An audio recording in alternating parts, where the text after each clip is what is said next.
오늘 본문은 일곱 교회 중에 두 번째 교회로 서머나 교회에 보낸 편지입니다. 서머나라는 이 말은 몰약이란 그런 뜻으로 쓰다라는 그런 의미를 가지고 있습니다. 서머나 교회는 이 몰약이라는 의미처럼 정말 교회 가운데 많은 고난과 핍박이 있었습니다. 하지만 그것을 믿음으로 잘 이겨내서 빌라델비아 교회와 더불어서 책망은 받지 않고 칭찬만 받은 그런 교회임을 알 수 있습니다. 서머나는 오늘날 티르키예의 이즈미르라는 그런 도시이죠. 이즈미르라는 도시인데 이 도시는 티르키예에서 세 번째로 큰 그런 도시입니다. 이스탄불과 수도 앙카라에 이어서 세 번째로 큰 그런 도시입니다. 당시 인구가 10만 명 정도의 그런 중형 도시였는데 과학과 의술이 발달했습니다. 그리고 아름다운 건축물들이 많이 있어서 프랑스 파리를 닮았다라고 할 정도로 그런 아름다운 도시였습니다. 서머나는 로마 황제를 숭배하기 위한 신전 유치를 하기 위해서 경쟁을 벌이죠. 15개 도시와 경쟁을 벌이는데 제일 첫 번째로 그 로마 황제 신전을 유치했던 그런 도시가 서머나이기도 합니다. 서머나는 로마 황제를 향한 충성 경쟁의 선봉에 섰던 그런 도시였던 것이죠. 그래서 그 서머나에는 자연스럽게 로마 황제 숭배에 대한 그런 모습들이 많이 있었던 것을 볼 수 있습니다. 로마는 이렇게 충성을 맹세한 이 서머나에 지원을 아끼지 않았습니다. 많은 그런 지원을 해주죠. 그래서 서머나의 사람들은 비교적 다 부유하게 살았습니다. 그러나 반면에 이런 도시에서 그리스도인으로 산다는 것은 고난 그 자체였습니다. 우상을 숭배하는 자들은 풍요하게 살 수 있었지만 그렇지 않는 자들에게는 고난 그 자체였다라는 거죠. 왜냐하면 당시 서머나의 그리스도인들은 한마디로 소탕의 대상이었습니다. 우리나라가 7, 80년대 간첩을 소탕하기 위해서 어떻게 합니까? 많은 포상금을 걸고 신고를 독려하죠. 이처럼 당시 이 서머나에서도 그리스도인들을 색출하기 위해서 그들을 밀고 하도록 그런 포상금을 걸고 그런 제도를 가지고 있었습니다.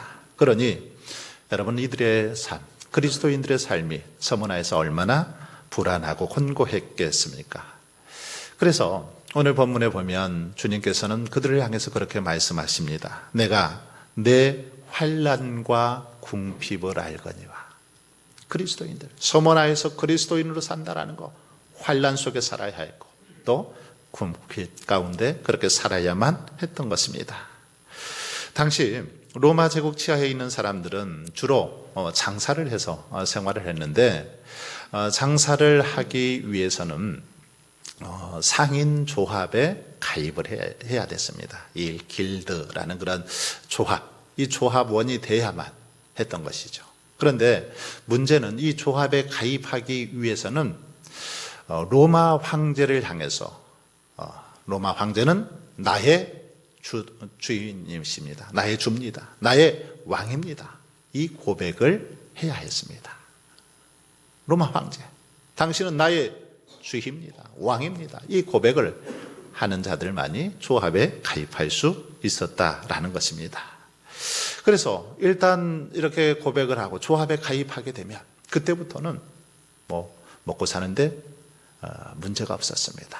많은 어떤 복지 혜택을 받았기 때문에 전혀 부족함이 없었다라는 것입니다. 그러나 반대로 조합원이 되지 못하면 굉장히 힘겨운 삶을 살 수밖에 없었습니다.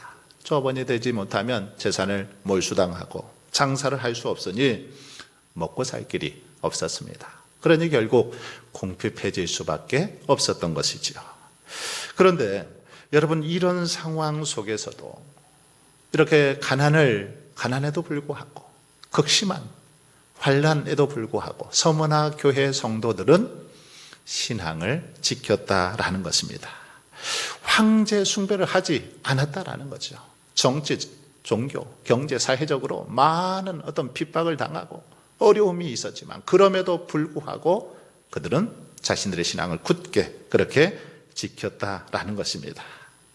그래서 주님은 오늘 본문을 통해서 내가 내 환난과 궁핍을 알거니와 실상은 내가 부요한 자다 이렇게 말씀하고 있습니다.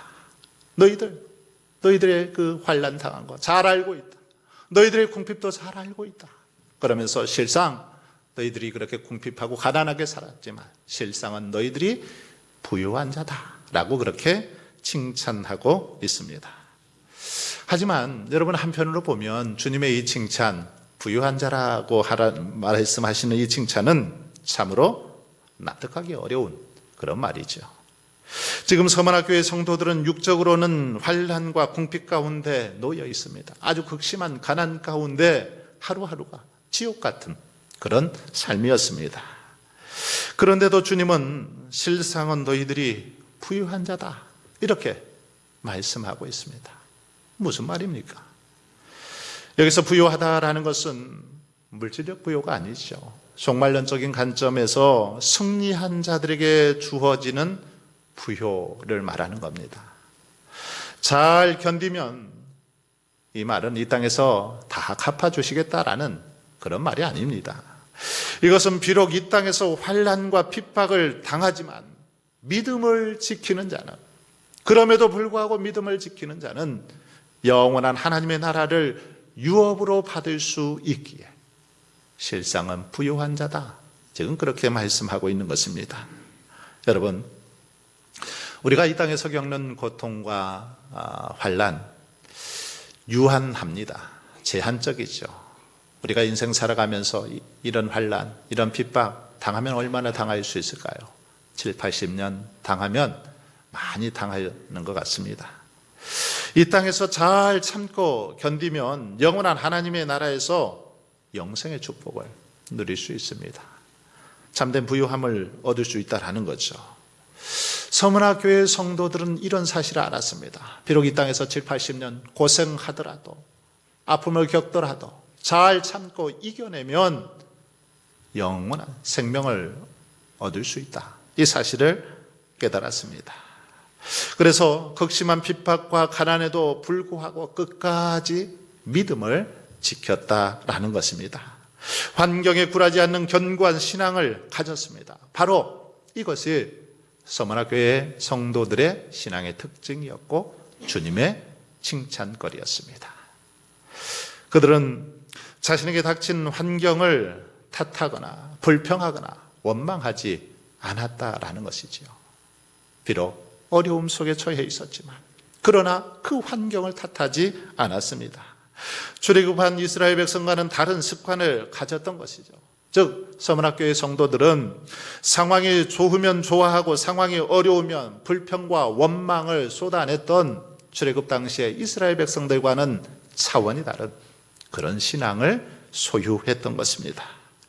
이런 믿음의 모습은 당시 서머나의 감독이었던 이 폴리갑에게서도 잘 엿볼 수 있습니다. 폴리갑 한 번쯤은 들어보셨을 것 같은데, 이 폴리갑 감독은 그리스도인들을 색출하는 이 로마 관리를 피해서 어느 농가에 숨어 있었습니다. 그런데 그의 시종이 이 매질에 도저히 참다 못해서 그냥 폴리갑의 은신처를 말해버립니다. 풀어버리죠. 그래서 폴리갑이 붙잡히게 됩니다. 폴리갑은 붙잡혀서 이제 로마 그 총독으로부터 많은 협박과 해요를 받습니다. 당신이 예수 그리스도를 부인하면 로마 총독을 향해서, 로마 황제를 향해서 당신이 주라고 딱 한 번만 고백하면 살려주겠다. 그리고 당신에게 부귀영화도 주겠다라고 그렇게 해유를 했습니다. 그러나 폴리갑은 그런 해유에 절대로 넘어가지 않습니다. 폴리갑의 유명한 말이 있죠. 그렇게 말합니다. 나는 86년 동안 그분을 섬겨왔지만 그분은 내게 전혀 잘못한 것이 없어. 그런데 내가 어떻게 나를 구원해 준 나의 왕 예수 그리스도를 모독할 수 있겠소? 라고 그렇게 대답합니다. 그러자 화가 난 총독은 야수와 불로 너를 죽일 수 있다라고 한층 더 협박을 하죠. 그러자 폴리갑은 당신은 1시간 타오르고 얼마 후에 사라질 불로 나를 협박하지만 당신은 악인을 위하여 준비된 영원한 형벌의 불을 어찌 알지 못하시오? 라고 그렇게 말하면서 나를 합당하게 여기사 그리스도의 잔에 참여하게 해주시니 감사합니다라고 볼리갑은 기도한 후에 결국 순교를 당하게 되는 걸 볼 수 있습니다. 여러분, 이렇게 서문학교회는 폴리갑 감독에서부터 이 모든 성도들이 환난 속에서도 믿음을 굳게 지켰다라는 것입니다. 그래서 서문학교회 성도들은 단 한마디의 책망도 받지 않고 주님께 칭찬을 받았습니다. 내가 내 환난과 공핍을 알거니와 실상은 너희들이 참 부유한 자다라고 그렇게 칭찬을 받았다라는 것입니다. 사랑하는 성도 여러분, 그러므로 저와 여러분도 서문학교회 성도들처럼 어떤 환경, 어떤 핍박, 어떤 역경 속에서도 우리의 신앙을 굳게 지켜갈 수 있기를 바랍니다. 그래서 늘 주님 앞에 칭찬받을 수 있기를 바랍니다. 이제 주님은 서문학교회를 이렇게 칭찬하신 후에 9절 하반절에 보면 교회를 핍박하는 유대인들을 향하여 책망의 말씀을 하고 있습니다. 유대인들을 향해서 자칭 유대인이라 하는 자들의 비방도 알거니와 실상은 유대인이 아니요 사탄의 회당이라, 이렇게 유대인들을 향해서 말씀합니다. 무슨 말일까요? 원래 이들은 유대인이었죠. 혈통적으로는 아브라함의 자손이었습니다. 그런데 그런 그들이 서머나 교회 성도들을 고난과 환난을 당하도록 지금 배후에서 조종하고 있는 것입니다. 앞장서서 오히려 핍박하고 있다라는 것이죠. 하나님의 백성으로서 성도들을 잘 보호하고 지키기는커녕 오히려 지금 유대인들은 앞장서서, 아니 뒤에서 그렇게 온갖 모략을 꾸며가면서 그리스도인들을 핍박하는데 앞장섰다라는 것입니다. 그러니 주님은 그들을 향해서 자칭 유대인이다 라고 그렇게 말씀합니다. 여기서 자칭이라는 말은 말 그대로 자기 스스로 일컫는 말이죠.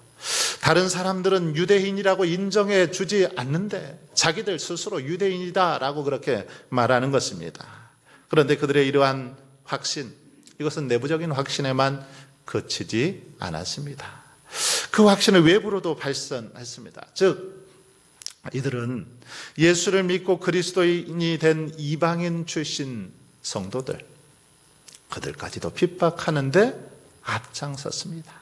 자칭 유대인이라고 하는 그들이 이렇게 믿는 사람이라면 누구라도 가리지 않고 그렇게 앞장서서 핍박했다라는 것입니다. 순교자 저스틴이 안토니우스에게 보낸 변증서에 보면 유대인들은 마치 전쟁터에서 적군에게 하듯이 우리를 죽이고 이방인들을 고문하듯 했다라고 그렇게 증언합니다. 유대인들이 앞장서서 그렇게 성도들을 고문하고 죽이는 일에 앞장섰다라는 것입니다. 이렇게 자칭 유대인이라 하는 그들의 실제의 모습은 주님의 말씀하신 것처럼 유대인이 아니었습니다. 바로 사탄의 회당이었습니다. 사탄의 무리로서 오히려 거짓을 조장하고 믿는 자들을 박해하는 아주 악한 그런 자들이었다라는 것입니다. 그러면 여러분, 왜 유대인들이 이렇게 포악한 무리가 되었을까요? 왜 사탄의 회당이 되었습니까? 그들이 도덕적으로 타락해서 그렇습니까? 아니면 하나님에 대한 열심이 없었습니까? 아닙니다. 오히려 그들은 도덕적으로는 어쩌면 완벽에 가까운 그런 생활을 추구했습니다. 하나님에 대한 열심도 어떤 사람들 못지 않았지요. 그런데 어쩌다가 진리를 거부하고 성도들을 핍박하고 회방하는 그런 자들이 되었을까요? 왜 그렇습니까? 이유는 간단합니다. 자신들이 지금껏 가졌던 잘못된 신념, 이것을 버리지 않았기 때문입니다. 잘못된 신념에 사로잡혀 있었기 때문에 이런 악한 행위를 하게 되었다라는 것입니다. 이들은 오직 혈통적 유대인만이 하나님의 선택을 받은 자라는 그런 신앙적인 오류에 사로잡혀 있었습니다. 그래서 결국 진리를 거부하는 엄청난 죄를 지었고 복음 전파에 걸림돌이 되었던 것입니다. 예수님 당시 종교 지도자들인 바리새인들과 서기관들이 주님을 거부하고 주님을 십자가에 못 박은 것 역시도 마찬가지입니다.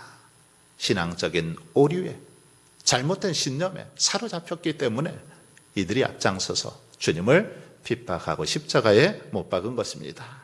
여러분, 이렇게 잘못된 신념에 사로잡히면 오히려 하나님의 일에 걸림돌이 되더라는 것입니다. 하나님의 일을 방해하고 오히려 악을 조장하는 그런 일들이 벌어지더라는 것입니다. 그런데 여러분, 이런 모습 오늘 우리들이라고 예가 아니더라는 거죠. 오늘 우리들도 자칫하면 이런 오류에 빠질 수 있다라는 것입니다. 우리의 심령을 늘 성령으로 조명하지 않으면 우리들도 이런 오류에 얼마든지 빠져들 수 있습니다. 그러므로 이런 오류에 빠지지 않기 위해서 어떻게 해야 될까요? 늘 깨어 있어야 됩니다. 날마다 주님의 말씀을 묵상하면서 그 말씀으로 우리의 삶을 잘 비춰보아야 합니다. 조명해 보아야 합니다. 날마다 일어나 기도함으로 하나님의 뜻을 묻고 하나님께서 기뻐하시는 삶의 모습이 무엇인지를 깊이 묵상해야 한다라는 것입니다. 자칫 한눈을 팔거나 방심하다가는 이렇게 신앙적인 오류에 잘못된 신념에 사로잡혀서 주님을 방해하는 그런 자들이 될 수 있기 때문입니다. 이제 주님은 이 말씀 후에 너는 장차 받을 고난을 두려워하지 말라 이렇게 말씀하시면서 마귀가 장차 너희 가운데서 몇 사람을 오게 던져 시험을 받게 하리라 하십니다. 그러나 너희가 10일 동안 환난을 받지만 죽도록 충성하라. 그러면 생명의 면류관을 생명의 관을 주리라고 약속하고 있는 걸 볼 수 있습니다. 여러분, 시험 또는 우리가 당하는 여러 가지 환난이나 고난은 하나님께서 주시는 것으로 이것은 누구나 받을 수 있습니다. 누구나 예외가 없다라는 거죠. 아무리 믿음이 좋고 신앙생활을 오래 해도 또 기도생활을 열심히 해도 누구라도 시험 당할 수 있습니다. 그러나 이 시험은 절대로 영원하지는 않습니다. 이 시험은 뭐 영원히 계속된다면 그 시험 견디기 힘들 것입니다. 그러나 이 시험은 잠시 잠깐입니다. 주님은 그래서 오늘 말씀에 보면 10일 동안 환난을 받으리라 이렇게 말씀하십니다. 10일 동안. 이 10일 동안이라는 말은 은유적인 표현으로 잠시 동안이라는 겁니다. 짧은 기간 동안이라는 거죠. 시간이 정해져 있다라는 것입니다. 제한된 시간, 그 시간만 시험을 받는다라는 것이죠. 그리고 하나님이 주시는 이 시험 결코 체벌이 아닙니다. 이 시험을 통해서 우리를 무너뜨리고 우리를 절망으로 빠뜨리기 위해서 주시는 시험이 아니라는 것입니다. 오히려 하나님의 자녀들을 자녀답게 만들어 가기 위해서 주시는 그런 시험입니다. 성도를 성도답게 세워가기 위해서 하나님께서 약속하신 복을 누리며 살도록 하시기 위해서 주시는 그런 시험이라는 것입니다. 그러므로 저와 여러분은 이 땅에서 당하는 어떤 징계와 시험도 믿음으로 잘 견뎌낼 수 있기를 바랍니다. 이것은 우리를 더 성숙하고 아름다운 믿음의 소유자들로 만들어가는 그런 과정이기 때문입니다. 이제 결론적으로 주님은 10절 후반절에서 서문화 교회에게 죽도록 충성하라 그리하면 내가 생명의 관을 주리라 이렇게 말씀하고 있습니다. 죽도록 충성하라. 무슨 말입니까? 죽을 정도까지 충성하면 보상한다, 보상해 주겠다 이런 말입니까? 아닙니다. 이런 뜻이 아닙니다. 이 말씀은 죽어도 충성하라 그런 말입니다. 아무런 보상이 없어도 충성하라 이 말입니다. 충성하면 보상을 해줄 테니까 충성하라 이 말이 아닙니다. 보상이 없어도 죽기까지 충성하라. 이런 말씀입니다. 일사각오의 신앙을 가졌던 주기철 목사님은 이런 믿음의 삶을 사셨던 걸 볼 수 있습니다. 신사참배를 강요하던 일제 강점기 시절에 신사참배는 우상숭배가 아니다. 그냥 일본의 국민 의례와 같은 거다. 그러니 해도 괜찮다. 이렇게 주장하는 많은 사람들이 있었습니다. 교단도 나서서 신사참배 해도 괜찮다. 부추겼습니다. 그런데 이때 유일하게 이 신사참배를 거부했던 분이 바로 주기철 목사님이십니다. 일본 군국주의자들은 이 주기철 목사님이 눈의 가시처럼 그런 존재였습니다. 그래서 주기철 목사님을 이제 5차례나 체포해서 고문을 합니다. 4번째 투옥이 되었을 때 주기철 목사님은 자신의 생명이 얼마 남지 않은 것을 깨닫고는 아내에게 유서와 같은 그런 편지를 보냅니다. 몸이 부어올라 터질 지경이요. 여드레 후에는 아무래도 내가 죽을 것 같소. 어머니 봉양 잘 해드리시고 두 아들 영진과 광조를 잘 부탁하오. 이 유서를 사모님 앞으로 보냅니다. 사모님은 이 유서를 받고 이렇게 대답했습니다. 아니, 아직까지 가정에 무슨 미련이 남아서 이런 편지를 보냅니까? 어서 목사님의 길을 가시오. 이렇게 대답했다라는 것입니다.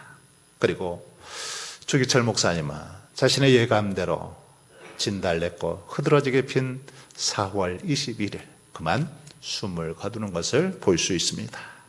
여러분, 바로 이것이 죽도록 충성하라의 본보기입니다. 죽어도 사명을 감당하는 것입니다. 죽어도 보상받지 못해도 주님의 명령이라면 사명을 감당하는 것입니다. 이 땅에서 알아주지 않아도 보상을 받지 못해도 충성하는 것, 이것이 죽도록 충성하라라는 의미의 말씀이라는 것입니다.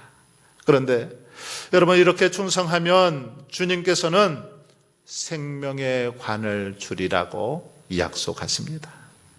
이 생명의 관, 화관이죠. 화관으로 운동 경기에서 이렇게 최종 우승을 한 선수에게 씌워주었던 월계관처럼 그렇게 하나님께서는 승리하는 자들에게 이 생명의 관을 주시겠다라고 약속하고 있습니다. 여러분, 앞에서 말씀드린 것처럼 우리는 보상을 받지 못해도 충성해야 합니다. 죽어도 환난과 핍박을 당해도 충성해야 합니다. 그러나 주님은 오늘 본문을 보면 이렇게 충성하는 자들을 보고만 계시지 않습니다. 우리는 보상을 받지 못해도 충성해야 하지만 주님은 이렇게 충성하는 자들 그냥 보고만 계시지 않더라는 것입니다. 주님께서는 그의 자녀들에게 맹목적인 희생을 요구하지 않더라는 것입니다. 우리가 수고하고 헌신하는 것보다 훨씬 더 많은 것을, 훨씬 더 좋은 것을 주님께서는 허락해 주시는 걸 볼 수 있습니다. 12절 후반절 한번 보십시오. 이기는 자는 둘째 사망의 해를 받지 아니하리라. 무슨 말입니까? 불과 유황으로 타는 못에 던져지는 형벌, 이 벌을 받지 않도록 해 주시겠다라는 그런 말씀입니다. 다시 말하면 우리가 신앙의 절개를 지키면 우상 숭배하지 않고 악한 영들의 그렇게 꾀임에 넘어가지 아니하고 믿음을 지켜 주님을 온전히 따르고 충성하면 영벌을 받지 않고 영생의 축복을 얻도록 해주시겠다라는 그런 약속입니다. 여러분, 그렇습니다. 우리가 죽도록 충성할 때 우리 주님은 그냥 보고만 계시지 않습니다. 우리에게 더 좋은 것으로 갚아주시더라는 겁니다. 생명의 관을 주시고 둘째 사망의 해를 당하지 않도록 그렇게 우리를 축복해 주시는 걸 볼 수 있습니다. 그러므로 신앙의 지조를 지키며 고난을 기꺼이 받을 것을 요구하시는 주님의 이 말씀은 결코 불합리하거나 또는 무자비한 그런 말씀이 아닙니다. 오히려 이것은 우리에게 더 좋은 것을 주시려는 주님의 사랑의 마음입니다. 즉 주님은 우리들이 이 땅에서 잠깐의 안락과 쾌락을 누리는 것보다 영원한 생명과 영광을 받기 위해서 환난과 핍박 이것도 잘 참고 이겨낼 것을 그렇게 총용하고 있는 것입니다. 사랑하는 성도 여러분, 그렇습니다. 주님께서 우리에게 주님은 맹목적인 희생을 요구하지 않습니다. 오히려 더 좋은 생명의 강과 영생의 축복을 주시려고 잠시의 고통, 잠시의 그런 환난 속에서도 신앙을 지킬 것을 요구하고 계신다라는 것입니다. 그러므로 저와 여러분은 서문학교에 주신 이 말씀을 깊이 묵상하면서 환난과 핍박 속에서도 우리의 신앙을 굳게 지켜갈 수 있기를 바랍니다. 더 이상 두려워하지 마십시오. 환난이나 핍박이 다가오더라도 더 이상 두려워하지 않고 강하고 담대한 믿음으로 주님의 약속의 말씀을 붙잡고 나아갈 수 있기를 바랍니다. 죽도록 충성할 수 있기를 바랍니다. 끝까지 정말 우리에게 생명 있는 날 동안 끝까지 믿음을 지켜서 주님의 말씀을 따르며 주님께서 명하신 그 길을 담대히 나아갈 수 있기를 바랍니다. 그래서 서문학교회처럼 참으로 주님으로부터 큰 칭찬과 축복을 받으시는 저와 여러분의 삶이 될 수 있기를 주님의 이름으로 간절히 축원합니다.